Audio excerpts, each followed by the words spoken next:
যদি এই দেশের ভাগ্যের পরিবর্তন করতে পারে কে পারবে তাহলে?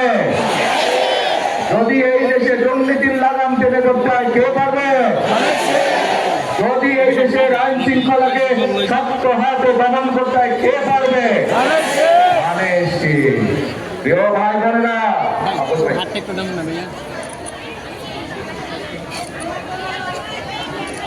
আজকে আমি এই এলাকার সন্তান, আপনাদের সন্তান, যে মানুষের জন্ম এই এলাকায়, যে মানুষের বেড়ে ওঠা এই এলাকায়, যে মানুষের সকল সময় সকল পরিস্থিতিতে এলাকার মানুষের পাশে ছিলেন, সেই মানুষের মির্জা আব্বাস সাহেবকে আমি আনুষ্ঠানিকভাবে আজ ধানের শীষ তুলে দিচ্ছি।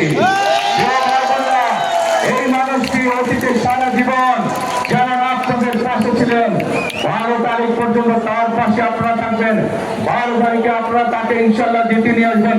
13 তারিখ থেকে এই মানুষটি সারা জীবন শেষ দিন পর্যন্ত আপনাদের পাশে থাকবে, এলাকার মানুষের পাশে থাকবে ইনশাআল্লাহ।